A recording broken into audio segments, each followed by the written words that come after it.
رکوع کی دعائیں۔ حضرت حذیفہ فرماتے ہیں کہ رسول اللہ صلی اللہ علیہ وسلم رکوع میں فرماتے سبحان ربی العظیم، میرا رب عظیم ہے، ہر عیب سے پاک ہے، یا پاک ہے میرا رب جو بہت عظیم ہے۔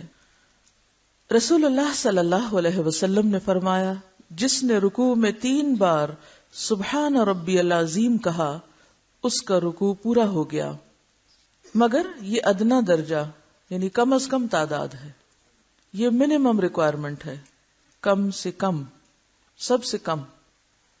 نبی اکرم صلی اللہ علیہ وسلم رکوع میں 3 دفعہ پڑھتے تھے سبحان اللہ و بحمدہ۔ آپ میں سے کتنے لوگ یہ پڑھتے ہیں رکوع میں؟ Very few. اللہ ہر عیب سے پاک ہے، ہم اس کی تعریف کے ساتھ اس کی پاکی بیان کرتے ہیں۔ نبی اکرم صلی اللہ علیہ وسلم رکوع میں فرماتے سبحانک و بحمدک لا الہ الا انت، اے اللہ تیرے ہی لیے پاکی اور تعریف ہے، تیرے سوا کوئی معبود نہیں ہے۔ حضرت عائشہ رضی اللہ عنہا کہتی ہیں کہ نبی اکرم صلی اللہ علیہ وسلم اپنے رکوع میں اکثر کہتے تھے سبحانک اللہم ربنا و بحمدک اللہم اغفر لی، اے ہمارے پروردگار، اے اللہ تو پاک ہے، ہم تیری تعریف بیان کرتے ہیں، یا الہی مجھے بخش دے۔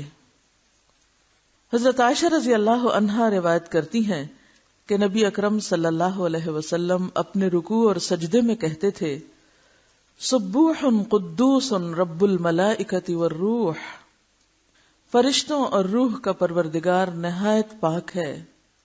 فرشتوں اور روح یعنی جبریل علیہ السلام کا پروردگار نہایت پاک ہے، سبوح۔ حضرت عوف بن مالک رضی اللہ عنہ روایت کرتے ہیں کہ رسول اللہ صلی اللہ علیہ وسلم اپنے رکوع میں کہتے تھے سبحان ذی الجبروت والملکوت والکبریاء والعظمت، قہر یعنی غلبے، بادشاہی، بڑائی اور بزرگی کا مالک اللہ نہایت ہی پاک ہے۔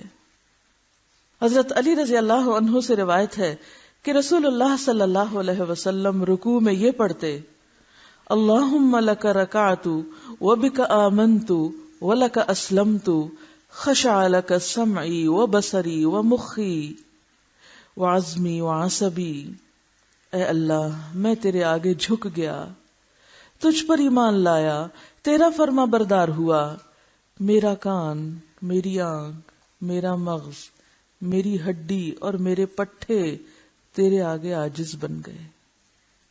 یقیناً آپ میں سے بہت سے لوگ ایسے ہوں گے جنہیں آج پہلی مرتبہ یہ دعائیں پتہ چلی ہوں گی۔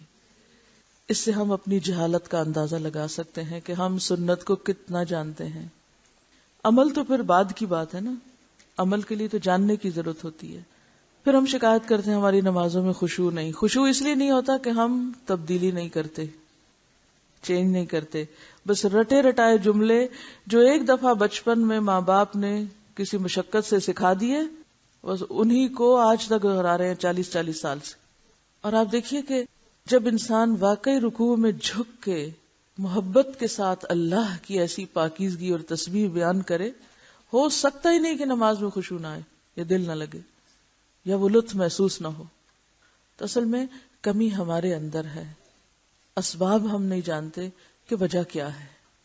یعنی اللہ سے محبت کا والہانہ انداز ہے۔